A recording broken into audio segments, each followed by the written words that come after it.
Okay, here we are. Welcome to the first one of the 10 painting sessions, and thanks everyone for signing up and joining. I've given you a sort of desktop view here to try and show you the sketch. Oh, good. Someone's told me they can hear me. That's always nice. I've given you the sketch and my version of it because the first thing, as we should know, is that our reference is only a starting point, isn't it? And I've subtly changed little things. I've put a little sort of vehicle in here rather than that unrecognizable bit of machinery. And I basically removed the telegraph pole and tucked it just behind. Little changes. And we'll probably simplify the foreground as well, all right? Those who've been before know that I generally do a stage and then I give you time to do a stage. When you finish that stage, you tend to put your thumb up or a tick or some method asking a question. We usually do it, raises your hand to tell me that you've finished. And then when the majority have finished, I can carry on the stage. Let's make a start with this. I've wet my paints. I've got everything to hand. I'm right-handed, so I'm all sort of available. I need some of this just to adjust the water on the brush. And if anybody's new, this first bit will be a bit of a shock to you, but don't worry, you get used to it because we're going to paint, and I always paint nowadays with an overall wash, a wash that comes through the picture from top to bottom, and it gives a light impression of what's there. So I'm looking at the real world or the image I'm painting, and I'm putting a light impression on. With this, because the sky is so empty and hasn't exposed and it's quite bland, I'm going to do a little bit of a sky for us, all right? So think of it as two stages. We set the sky, and then we just place the colors we can see within these shapes. And we'll talk about how we get those colors to stay within the shapes as we come down, all right? So first thing for watercolor is water. This is Canson Heritage 140. It's going to copple a little bit. It's not stretched, but we can get away with that. And we've got these Mimeri blue paints, which are nice paints. They flow nicely. I'm not sure what this is called. This is called a Cobalt Deep. And I'm just, oh, it's green now, look. This Cobalt Deep with a bit of yellow in it. Keep the water content high. See these dry edges? We don't want those. We want this, don't we? We want really high water content. All right. I'll leave it high for now so you can see the palette as well. So I'm just designing a little bit of a sky. All right. And then into that blue, put the yellow like I did. I won't put the yellow. I'll put a little bit of umber or something just to get a little bit of a cloud color in it. All right. And then let's drift those in quickly. Again, it's quite watery and wet. Side of the brush. You've got to be relaxed with the watercolor. Stupid saying, but go with the flow, isn't it? So there is a very simple sky for us to start with. I've just dropped a little bit of color in. All right. And it's ending in all these beads, which is what we want. We want to keep it wet. I'm now going to bring this down with water and work on the land shapes. All right. Give the brush a slight rinse. There's no real white paper, so I'm just going to bring this down. Let's try and keep it as simple as we can for you today. It's not the simplest of subjects, but then you're not supposed to be absolute beginners here. There's a beginner's video out for that. So I'm changing from the mop to this. There's a little sable, synthetic sable. And I just want to start changing the color in now, getting it a bit thicker. I've got some lovely raw sienna there, which if I place that in with my sky blue, I'm going to need a little bit of yellow in it. Because yellow and blue is making greens, and I want some sort of green just to register this tree. This is going to be another layer, but I can just get its basic shape by using thicker paint and dropping it in. And this is something that takes months and years, and you never stop learning. But it's an approximation, so don't worry about it. I'm putting some burnt sienna in the mix now, just to change the color of that tree a little bit. And so it just sits and moves. It's only placing it. It's not going to, it's not going to remain as that soul wash. There's going to be more deeper green put on that. That's quite a dark. Same here. You know, I can put a little bit of red with that to make it orange if I want. But I just want to swing the changes. Look, I got a sort of gungy brown there now. But like I said, what I don't want is all these greens to be the same. Place some in there. All right. Now then, behind that, I think it goes a little more red. So I just tickle that in. I'm looking at the back bushes. There. Now I'm going to place that very risky roof. I don't want it to well into the sky. I'm going to use a bit of burnt sienna for it. So I'll place it low. Let's see what happens. Well, that's okay. It's just about staying put. But I'll keep that inside the shape because I know that's going to be a second wash anyway. So I'll just place that roughly inside the shape. And I'll do the same with the other roofs. One is a bit violet, so I've got an ultramarine violet. And this is my first stage all the time, where I drift through, suggesting these colors in. I don't want these to go against the sky. If they did go against the sky, I would put a distant tree in to pull the shape back in. So there's no huge worry. And I'd much rather paint loosely. I put that one in. Oh, so that's, I'm talking, you see, that was the more blue one, wasn't it? I'm going to get that more blue. I will get this one there. All right. Now I can start to register the walls. I'm working top to bottom. And the walls are like a nondescript warm. So I'll take some raw sienna. I've always got a slightly dirty palette because I use bits of the muck just to pull the brightness away from some of the colors. All right. That's very pale, but that's fine probably for that. Yeah, see, that'll sit nice there. And anything that falls, you can just wipe it away. Let's get a bit of variety with that. A little bit of red, a little bit of the green. I'm not going to bother. There's ivy crawling all over it. I'm not going to complicate things with that for now. The car that I'm placed in, I'm going to place a bit of bright sort of cerulean in there. Right. If it's still quite wet, I could try and get some depth within those trees, but I won't do that for us. I'll keep it, as I said, very simple today. So it's all still nice and wet. The sky's gone in. I've tried to use stronger, thicker colors just to place these shapes. All right. You can see they've traveled up a little bit. So I've placed them low. Different papers. This paper does tend to pull colors as well. You can see how these colors have moved. All right. Now I want stronger pigments to register the path. The road's fairly dark. It's quite a flat lit reference, but I don't want the road super dark. So I'm just going to place it in and go into the distance. And I start in the front because it's then stronger going fainter, all right? I've made a mistake really, because I should have placed this greenery first, because if it drops, it'll drop into my road. So let's see if I can get the greenery in. Or in the first instance, under those trees, I want it to be the raw sienery. Let's place that. It's all about thickness of paint. If you get really watery paint, it's going to stream. And now I'm going to want to place some yellow into that with a bit of the blue, stronger. And let's see what that does. That's going to stay put-ish there. I'm just filling in, it's a soft impression of whole shapes. And I suppose the skill, if there is any,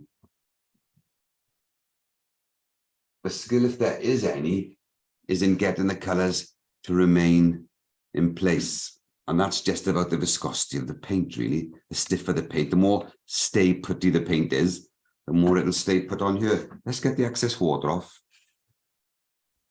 And let's come from the bottom and see what we got. All right. That's a little bit one color, isn't it? It's a yellow and a blue. So I'm going to add a little bit of red. It's very powerful red, though, this sandal red thing into there with a bit more of the yellow. I'm just going to disturb this a little bit, see, just add in some texture. Because I'm not going, I don't know if you notice in, but I'm not going into the water much at all. It means that every time I remix color, see if I put this now into this with some violet, it should get stronger, you see? The color should get stiffer and richer. Let's go for some more burnt sienna for the foreground bits and just give it that little sort of wiggle there, right? Look, I've got a thing there, it's push the color away. But don't worry about that. That's lucky, it's a tree. There's time to panic. There's a time to sort of realize you can put things right, and that can be put right. Why did it happen? Certain pigments. Did you see it explode and push when I put it in? Look at the way this has traveled now. So I may be faced with putting some trees in. It's a funny combination, the combination of Canson Heritage paper. I usually use it a lot steeper to stop this happening. But it's good that it's happening, because normally people would panic about things like this. And I'll show you how it's important just not to panic, but to go with the painting, really.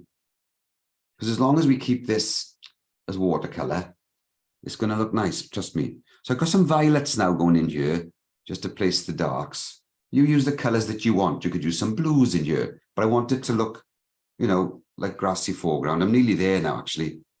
I'll just put a little bit more in there.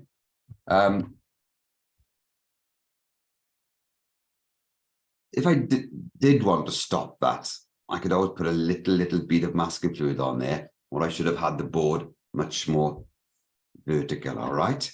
So there's my first pass, starting with the sky on dry paper, just forming the clouds, and then wetting it all down, getting the blue and the red to form the actual cloud shapes. And then I brought the water down, and I have placed the shapes I can see the approximate colors. We've got a real thing there to sort of try and put right, which, as I said, will do us the world of good. I've tried to get the ground shape stronger than the sky shape, all right? So grab your confidence and have a good go at that. And once you're finished, give me a signal with raising your thumb or your hand, and I'll know you're finished, and we can carry on. Okay, over to you.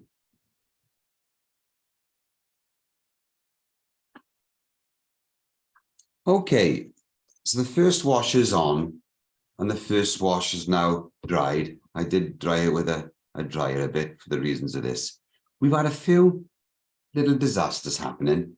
The roofs have been pushed into the sky. Do you remember the nice color I put on this? We've sussed out is this transparent yellow is very pushy, and it's risen up the paper and pushed down. Things like this, I mean, pretty good. They're going to happen to you. They're going to happen to you when you paint. Do you abandon the painting, or do you persevere? You can persevere. The next stage is the usual thing with this method of painting, okay? We've now got to put second washes on and try and wrap those around first washes, all right, to get our shapes. And we're going from light to dark. This ugly thing is quite dark, luckily for me. So let's start now it's dry, by placing our roofs on. This is quite a warm roof. I'm going down to a slightly smaller brush, and I'm going to just try and get the colors approximately. I think virtually all the roofs are going to be a second wash. If you look at the photographic reference, this looks like it's two roofs or something. There's a dark and a light. Well, I'm going to make it darker against the sky. All right, we make these choices when we paint. So let's get you in and take a look at the roofs. Nice little dry paper stuff now. So I want a sort of violet-y based wash there. That looks very burnt cyan. I'll take you over to the mix now. I'm just trying to, I've actually cleaned my well. That's what it was. I didn't clean my blinking brush. Let's get some violet. There. I want to put a little bit of, I often do this, look, a little bit of blue, but I mix the blue in the corner so I can have a variety. And so that little puddle now should do me nice for the first roof. Let's have a look.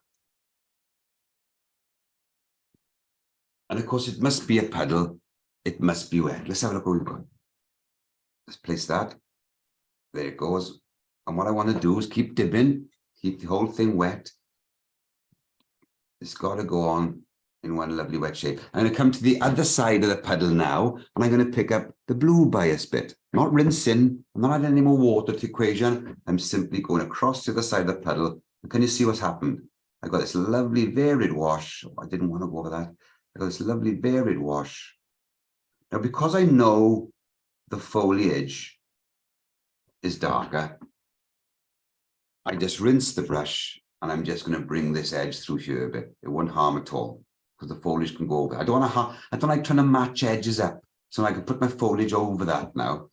That should be a little bit more refined, shouldn't it? I've had these brushes slightly over a year now, and they're just starting to sort of buckle and bend a little bit. So there it is. Now I'll let this dry and I'll come over to this one. And all I'll do to this is add a bit more blue to the existing wash. Let's add a little bit more of the blue to this wash to see what that gives me.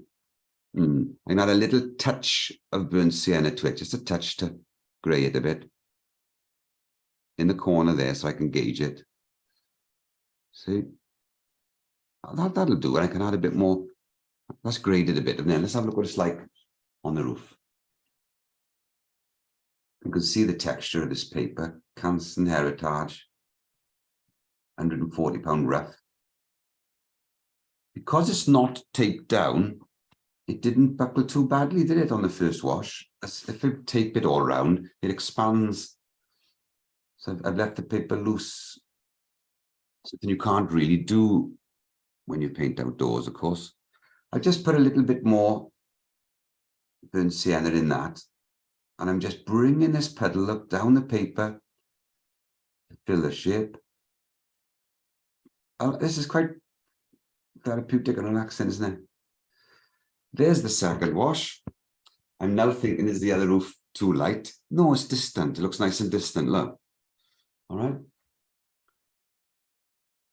So when that dries, I'll place this roof and may leave that roof actually as a light roof, all right? So make sure that yours is dry and let's start putting these shapes in. Get yourself a little live puddle going, right? No scraping paint on, it's got to flow in the puddles. And then we'll start putting the roofs in, okay? Make sure it's dry first, of course.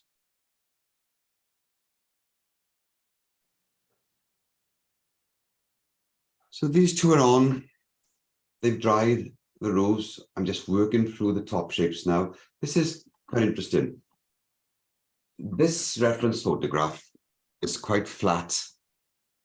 I like the scene, but I didn't really like the light. And I'm not going to do too much playing around with light today. That'll come in further sessions.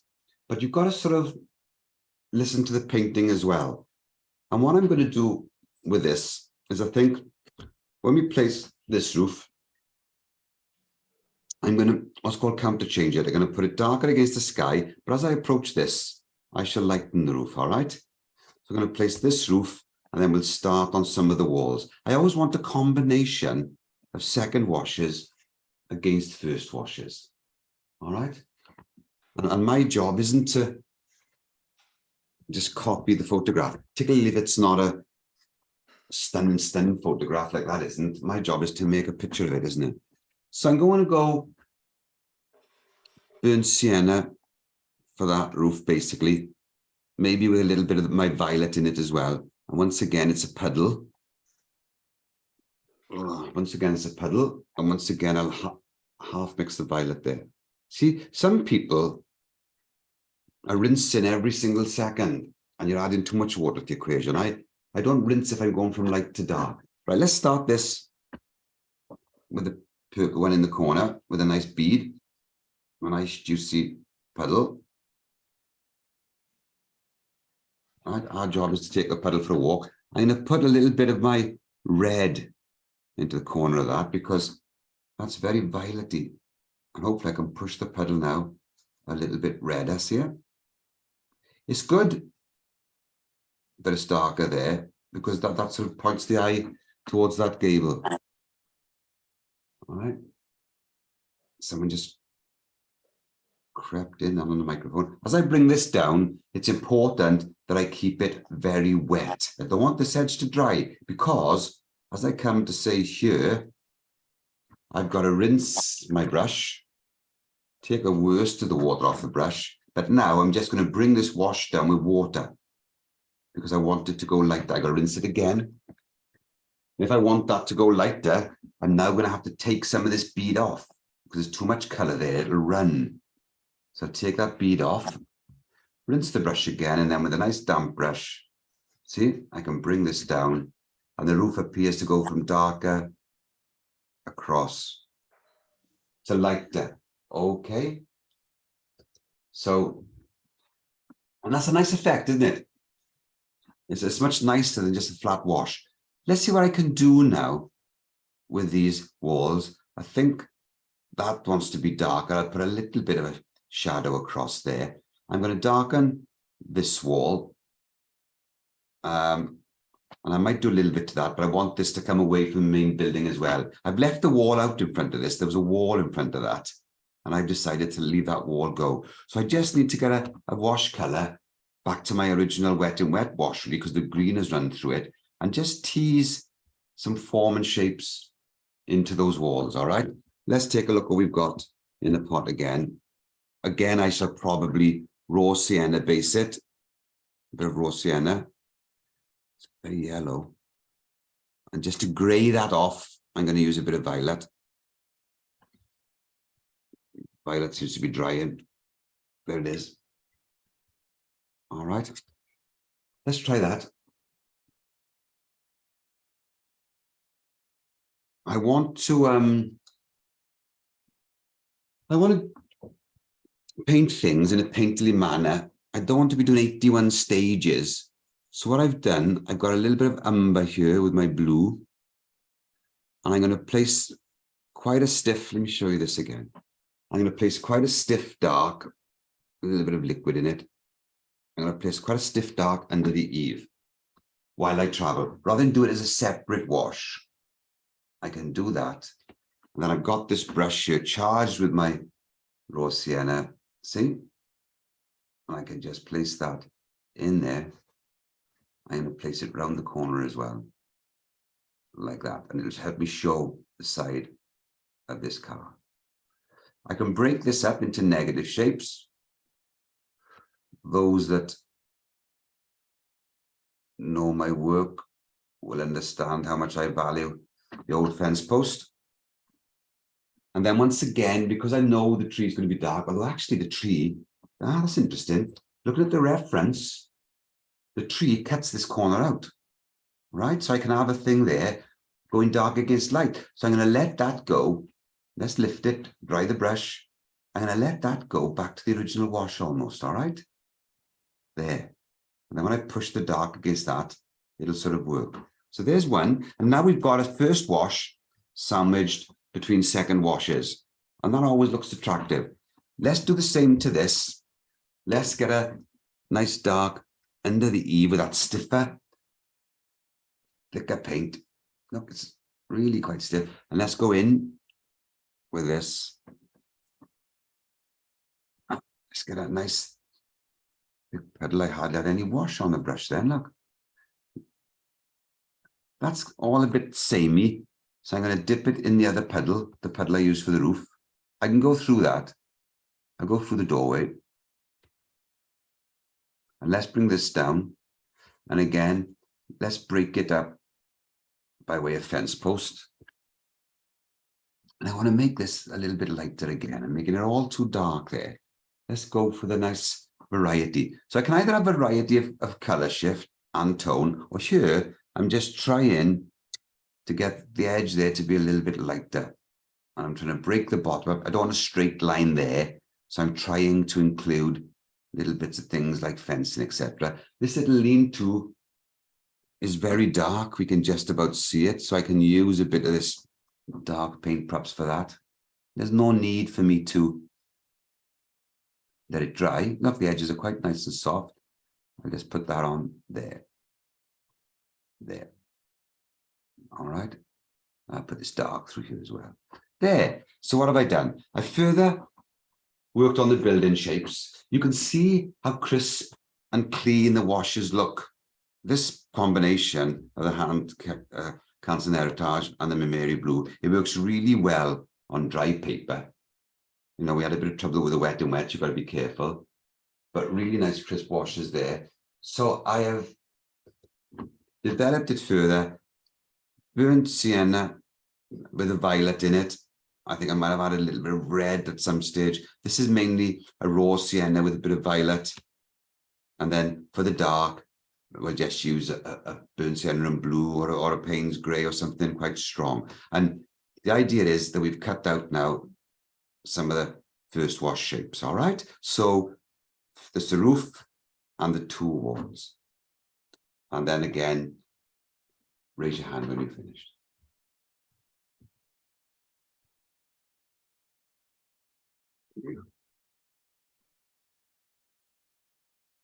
It's time now for the greens.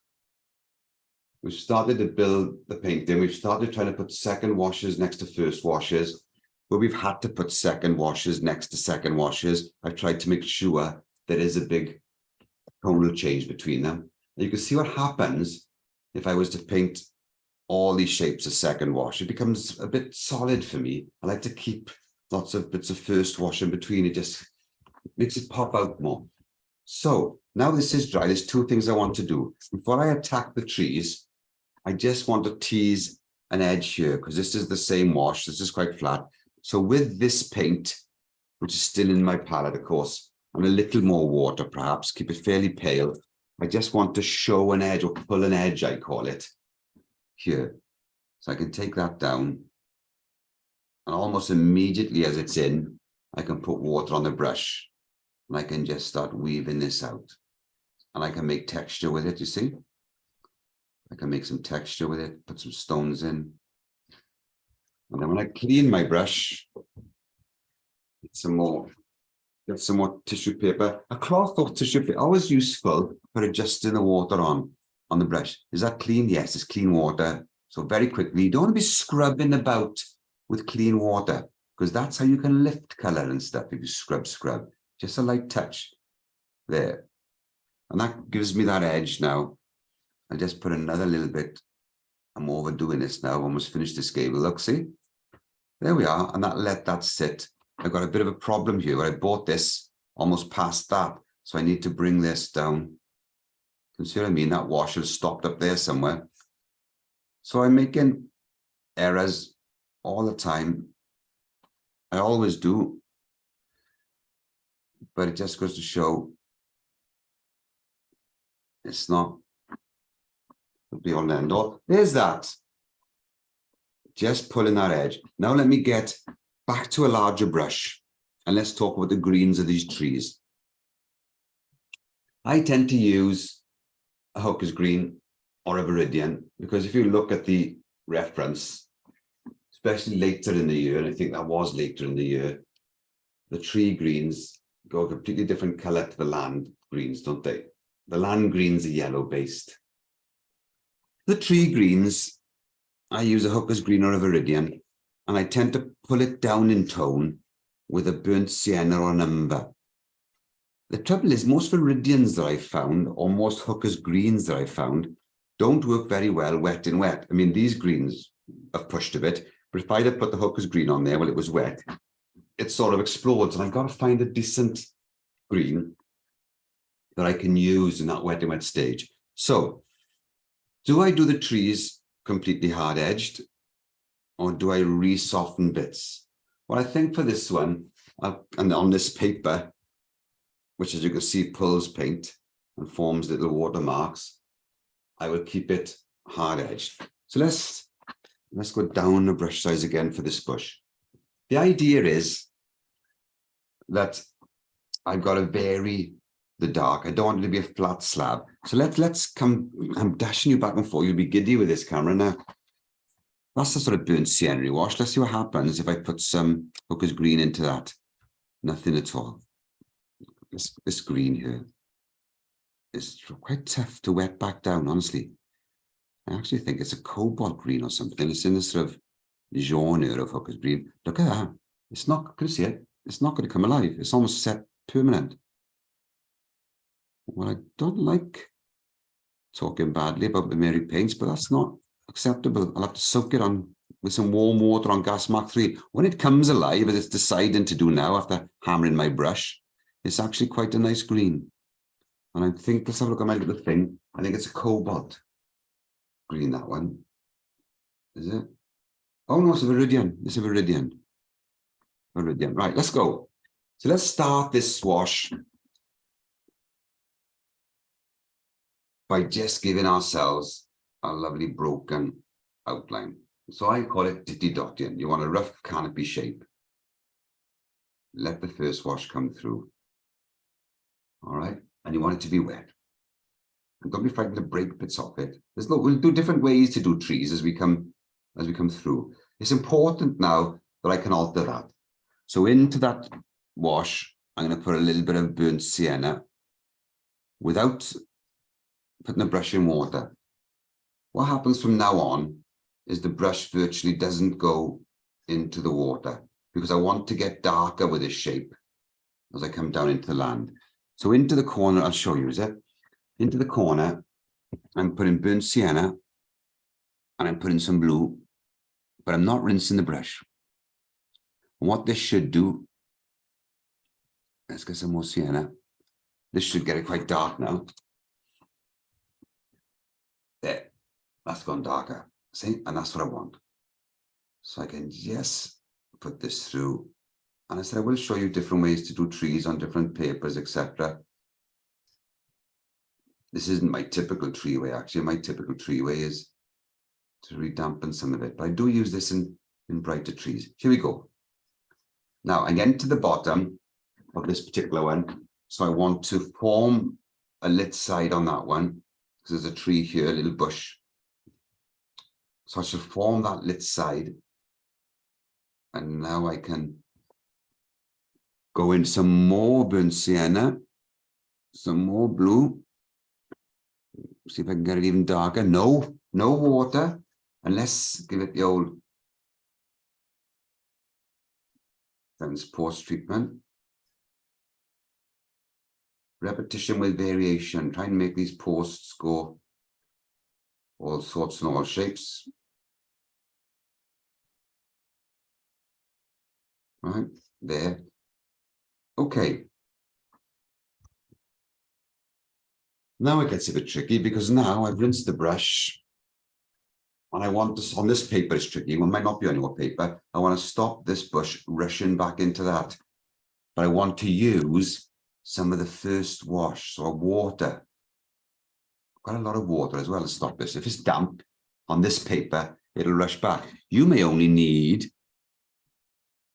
to dampen the paper. You've got to paint to your surface and to your paints. Let's have a look. Well, it's not pushing too bad, is it? It's starting to crawl though. Let's go up here. And we did say this was going to push nicely against the side of that. So I'll bring it down in front. Time again now then to go into some burnt sienna and blue without rinsing the brush. Mix that in the corner of the wash. And look what I've got.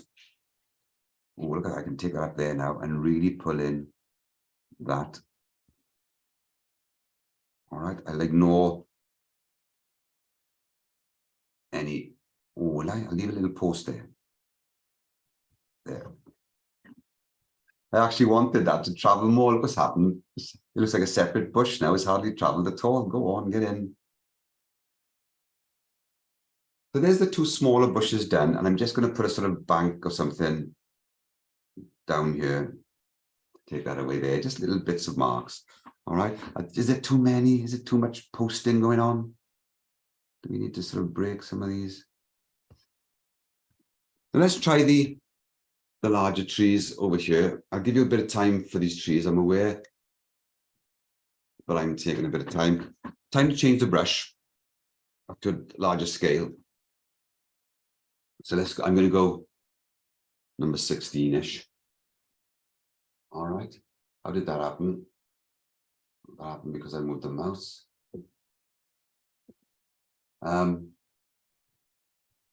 So paper is wet or dry. What's the size of the paper I'm being asked? The paper is dry because I got hard edges. You can't get a hard edge with dampened paper. When I've dampened it there, you can see the little bit of softness. So dry paper. This is quarter imperial. I don't know, it's 13 by 10 or something like that. I don't know what that is in centimeters. You know, look. Sometimes I'll paint 8th imperial, half of that. Let's go then. Now a bigger tree, so I need a bigger puddle. but it'll be basically the same puddle. Let's see if this green has actually decided to join in with us today. Yeah, it's not exactly bursting out of the palette, don't mind. So I'll just get this mixed for you. And for me, burnt sienna, some more of this viridian. And let's get a start. The top of the tree is quite jagged. Sometimes to get a jagged top of the tree, I'll do a separate tree thing another time, I think. I'll do it the same, I'll keep the same way. But sometimes you can split the brush, you can do loads of sort of things to get this jagged edge, but you do need in a summer tree, you do need a jagged edge, particularly close on. If the tree is way back, the edge will solidify. But where we've got this closeness, and it's important as well. Some people say it's about leaving holes for the birds to fly through, etc. But it's important to let some of that nice first wash, if you've got it, come through. Let's get that darker. It's already looking a little bit light. So more viridian, a touch of blue into that same mix, touch of burnt into that same mix. And let's see if that's going darker. Still a watery mix, mind, isn't it, right? I'm not painting dry. I'm painting with gallons of water. Drop it back in. I'm sort of going for a slight sunny effect from somewhere, but not too much because there is no direct sun on this. Bring it in through there. Let's change it with a little dab of burnt sienna. There. Keeping the edge broken. I need to go stiffer. I want to get some tone in these trees. So I'm going to thicken the wash with more viridian, more burnt sienna, more blue. At no time since I've started this tree have I gone back into the water pot, all right? That is the crux. Look how dark it's going now. I can drop it in wet into wet, and I can carry it through. I can give myself an edge to this tree here if I wanted. All right? Let's get some darker elements over there. And just keep breaking this edge. Keep looking at the reference. You're not going to be able to copy that tree exactly. Neither do we want to, or sorry, not, I suppose we would want to if we could. What we want to do is keep the character of it. All right. Just get it to be a big, look, recess it back in there, come back out. And as long as you've got a nice jagged edge, that'll work. I'm just going into blue and burnt now, adding them to the puddle. And I'm relying a lot on this bead now. My puddle's gone quite strong. So I've got a bead here, which is diluting it a little bit as I come in. And that is important because otherwise what might happen is I can start scraping paint on here. And we don't want to do that. Right, I'm going straight now into the blue and maybe some umber because I do need now to get a decent dark into the base of this. All right. Let's and again, I can go, look, here it is. And again, I can go back into some of these areas because it's still wet. I painted fast enough and I painted wet enough. And that means I can go back into the shape. Here we go. I want to paint this tree at the same time. So I'd better get a move on. Bring this down to the grass. It's a good dark. I won't put any fence posts here. We'll be getting fence postitis. We'll just break this up into the grass. Broken edge. I could soften that edge, but the guys of this we'll just break it up. Okay. Now I get a brush of clean water, and here and there I'll just pop some, well, cleanish brush of water, eh? And I'll just pop some water up here and there. And let's go back for the second bush. This one's got a defted canopy, so let's try the old business of lying it flat and striking. My water pot's in the way, typical. There. And that's the way that I would probably do more distant trees. We'll keep that to the top of this. It seems to work. And let's knit this in a little bit.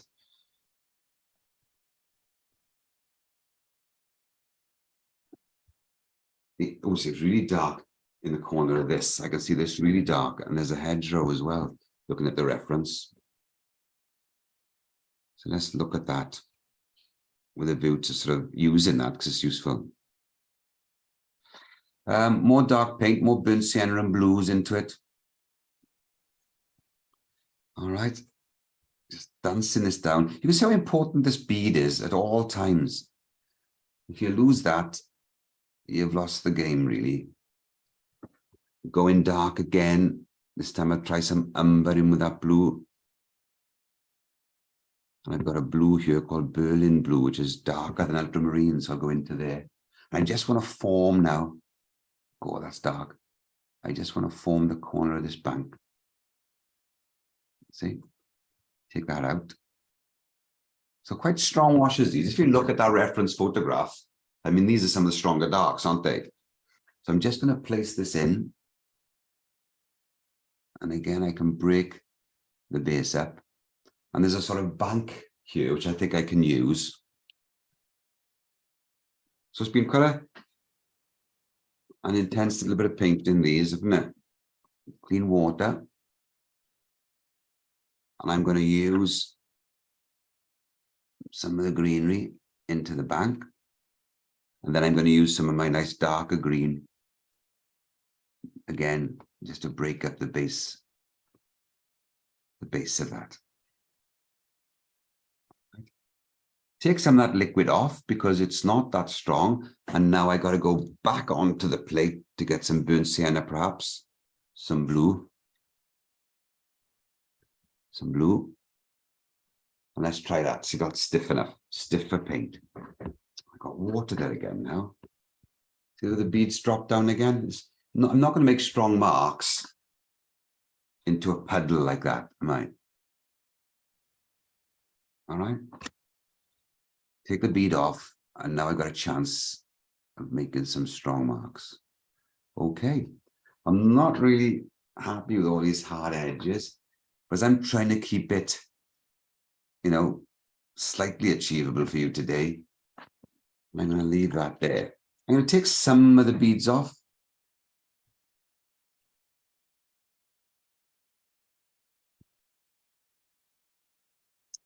Now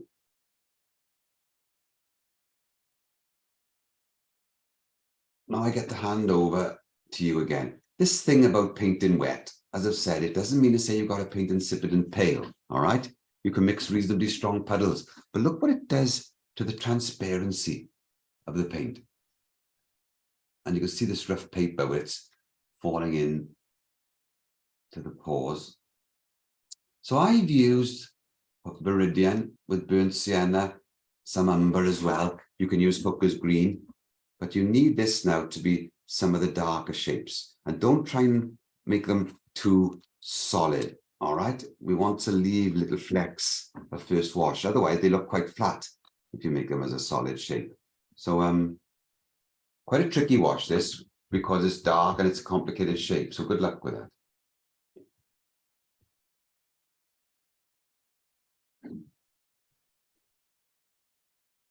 This is where we stand now. And one of the dilemmas of working with students such as yourselves with an overall wash is that an overall wash is a beast that's quite wild and independent. So your first wash is unlikely to look like mine.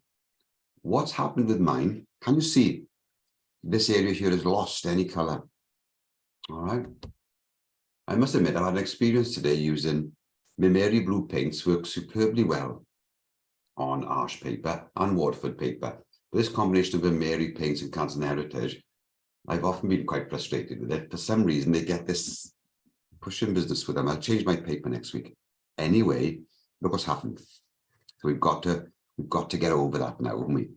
You might not have that, but do this pass anyway, because this pass is going to be useful. What I want to do here, I want to achieve the road going lighter. So it's going to be light against a slightly darker, and then it's going to go dark against a slightly lighter, all right? So let's set that up. So we're going to set this little effect on the road. The first thing I've noticed behind is there's some sort of stripped back winter bushes. So with a little bit of a sort of, I don't know, umbery thing dipped into the green, all right? I just want to register these background bushes. I'm hesitating because I can see this is still wet, so maybe I better wait for that actually. Be a bit patient. Let's come through here. I'm going to put a yellow-green wash coming through here, and I'm going to do this to it. I'm going to lose it, all right? But I want to lose the top a bit soft against this hard edge we've got as well. So a little bit of water first. And let's go in. I will use the transparent yellow that I used. And you watch it behave differently now on dry paper than what it behaved in that overall wash. Looks a little bit gaudy, so I'm putting some raw sienna with it to try and knock it back a little bit more. Let's see what I've got. Right there, and that's going to show up the edge of the path there. All right, and as it comes back, of course, here,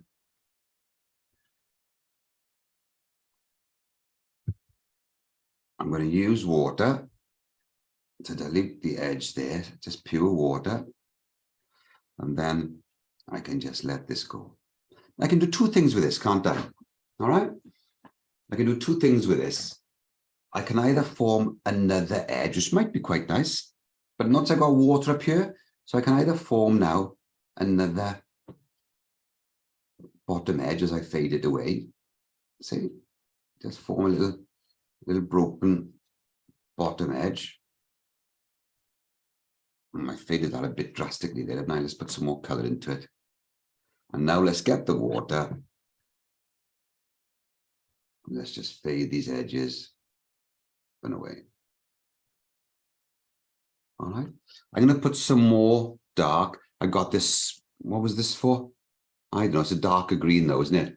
I'm going to just put some little specks in here. Look, wet and wet, just to add a bit of texture. See, it doesn't harm, does it? All right. And then I've got to pull.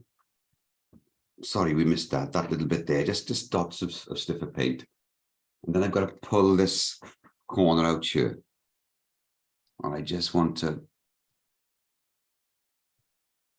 again, very, very economically, slide some water into the top of the shape very quickly. Don't scrub, remember.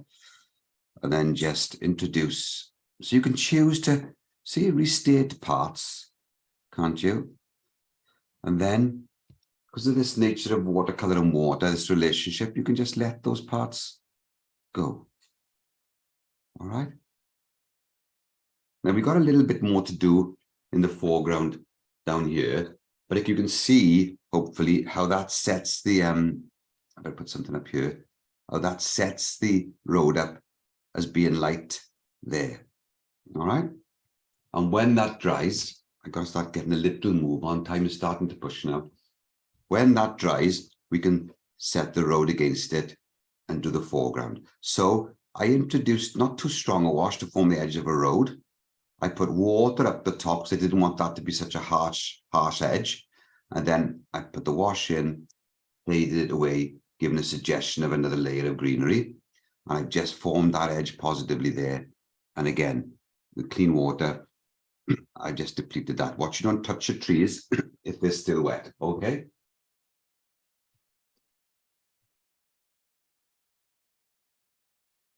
So you can see with this paper, where it's almost left a watermark. And it does do that. Throughout these sessions, I'll use different papers for you, possibly different paints as well. And we can have a look at how they behave together. Let's try and get the road to come closer and lead into the painting. I'll turn it upside down so that it's now sloping toward me. And what this means is I can start with a bead and just add water because the board's sloping downward. So let's get, again, basically an umber type wash, whatever you use for it, first of all, just use it again, really. You don't need tons of it because you're going to add water. So I've just got a nice little starter puddle.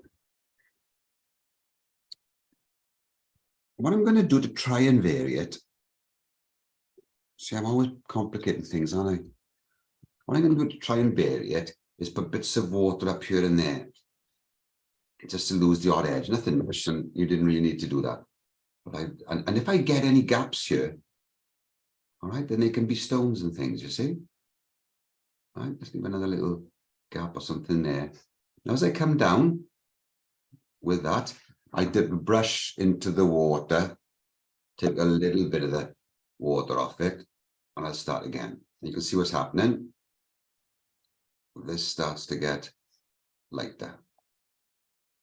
All right, and I dip the brush into the water, rinse it a bit more thoroughly, and I come down again.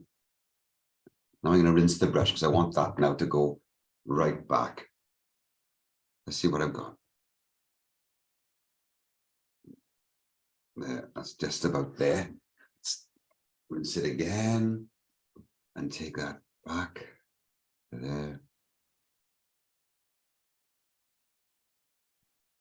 Okay. I don't know if I dare risk turning that back over quickly for you to see it. If I leave it flat, that should be all right.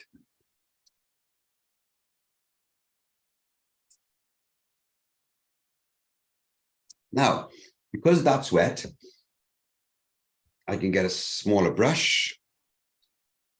I can come up onto the plate and I can get some of this violet if it's still sticky enough. Mix some umber and the violet quite strong. And I can just do some what we call modeling here, can't I? I can place a little. Peter, can I interrupt? Yeah. Which umber are you using? Raw or burnt? Burnt. Thank you. But you know what? I could have been using raw, really. You know me. The stiffer paint is the most important thing, right? You can use your raw umber or your burnt. Because I'm using a violet, the raw umber isn't going to go green anyway. So, but the strength is important, right? More viscous, just a few little dots and commas. Not much, look. All right. I've left that flat to dry now because I don't want the water running back down. Yeah, so I've used a burnt umber and a little bit of violet. You could have used a bit of blue, but the thing is, these are stiffer marks gone into a damp surface, all right? And it just gives the impression of some texture in the roadway. Over to you once again.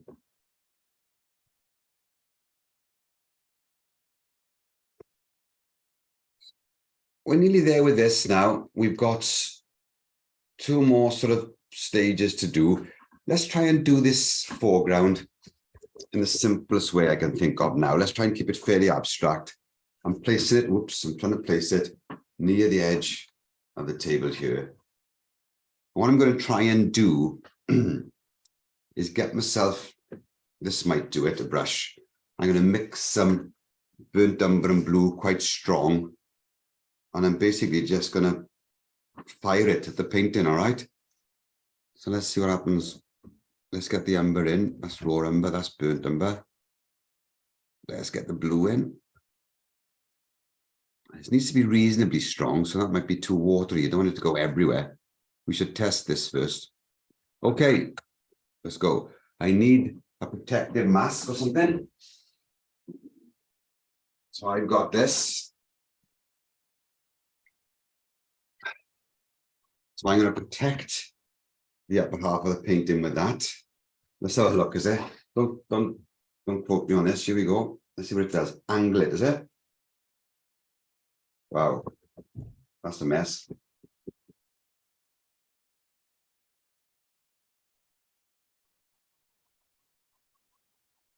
Machine gun is falling off the top.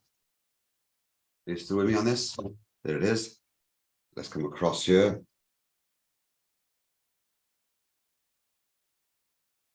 That's good. You can see how some of the marks are like that. But once you've got that in,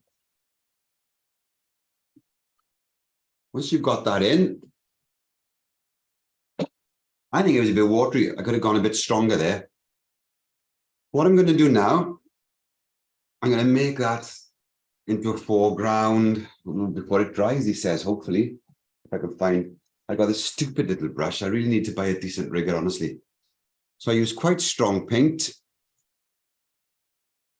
The same mix will do, but stronger. meanwhile, it's blinking drying. Get on with it.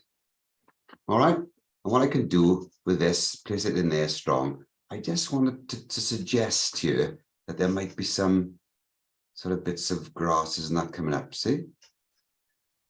These look very rushy, don't they? But it's just to introduce the paint and to link shapes. Link that, see? This is hard because this means we're going to go on forever, doesn't it? See what's happening? And the other thing I'll do with this is I'll take pure water and I'll start to dissolve away with a clean brush. I'll start to dissolve away, look, certain edges. All right, just to let it fuse a bit, isn't it? All right, and as I say, I'm trying to keep this a little bit simpler for this week, put a little bit in there. Perhaps I could put some little marks in here just to show the form of that. It's surprising how they're not much, these marks, but they do sort of add little finishing bits to it. But the trouble is, right, not fiddling them, just trying to put them in. And all I do is giving direction, isn't it? See, that's giving direction to this verdure. I'll put another little bit in there. I won't do too much because I've got to finish this. I don't want you to be taken forever, but just a few little marks to busy up the shapes and see that starts to. Now, what needs doing now is that the focal point needs pulling. By pulling, I mean, I've got to put some quite strong, nice darks and recognizable shapes so that that becomes more interesting than, for example, that, all right? Let's see what happened. I fired at it. Now, what I'm going to do, if you don't mind, I'm going to carry through because I know if I stop, this will take quite a bit of time to decide what to do, all right? And we are sort of running out of time a little bit. So I just want to finish this off for you and show you how when I put the detail into this, we should finally rest the eye on that. All right, so let's finish off the actual building. What do I want to do? I want to do anything that will pull the eye. I'm going to put a little, oh, it's quite damp there. I'm going to put a little vertical on there. I'm going to put that vertical down there, and it's quite a dry brush. You see it breaking up so I don't get a solid line. I want to put with this, again, with this stupid little brush, I can put this door in there. Bring it down to there. Quickly. Do I need it darker than that, he asks. I think so. So I've got a bit of, I think that's a bit of Payne's grey or something I've grabbed there just quickly to make it darker. All right. I want to put a little lean to there. I've got to put those bushes in as well, you see, haven't I? Let's put in another window or something. Have you seen those slots they've got? I don't know what they were for, to ventilate or shoot the arrows in. Put that there. I'm going to put a dark under there. You see what's happening now? That's starting to become interesting now. Just little bits of calligraphy, not too much. And of course, I've got these posts, which I can counter change up against here. Just add some slightly darker versions of them. I'm going to quickly just add a top there with a little bit of a dark, bit of an umber or something, just to give an impression of a bush there. See, to cap that off. I could, if I was worried, put some distant trees behind here to stop this, but I think that looks quite all right in the sky there. I'm not going to play with that at this time. I want to put in the vehicle. So it's a combination of first and second washes again, isn't it? And if you're an experienced watercolorist, then you should be coming up to speed with these first and second wash things. What's difficult is how do you optimize what's in front of you? How do you make something that's in front of you more attractive, you know? That's quite a tricky thing. And in a way, that's more to do with drawing than it is to do with painting, you know? Let me just faff around here a little bit and I will be with you. I'm just trying to impersonate a car here.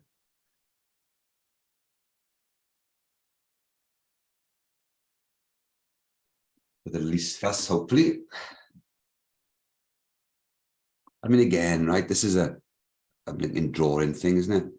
Really?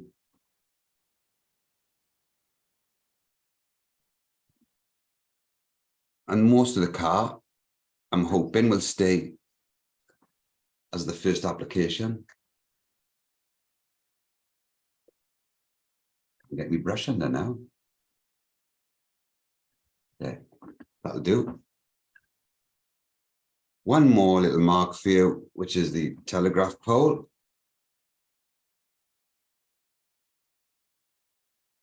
There it goes. All right, I'll show you that. I placed that like that. I brace and I just go there. Accent. Accent there.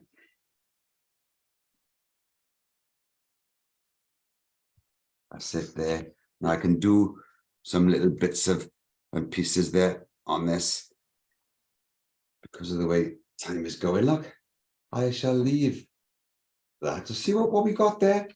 I mean, you could do a little bit more on this, right? You could add some twiggery in there. You could develop it a bit further. But can you see this process we're involved in once again of trying to keep as much first wash as we can, right? When you paint with an overall wash, that's the advantage we get. We've got this first pass that we want to preserve as much of. And the more successful that first pass, you'll find the more of it you can actually leave. And that's what this method of watercolor is all about. It's a very attractive way to produce a piece of work. It takes a bit of adapting to understand what's going to be second and what's going to be third. That's a bit narrow, isn't it? It's a bit narrow. We cut a lot of the sky out, but you see the gist. All right. And you've now got 10 weeks of this with a break for 1 week. Now, are there any questions on this before I sign off for a bit of lunch? All right. I'll get the video to you as soon as. You can see how it's being constructed. It really is through that jigsaw shape. And for those of you that's been to these sessions a few times, you know that it's well worth having to think about what you've done and then redoing. You can always make things better and stronger, but this basic map of how we've constructed it will stand, okay? So I'm going to have a little bite to eat now. I'll stop the recording, so hopefully it will record for those folks that couldn't join us.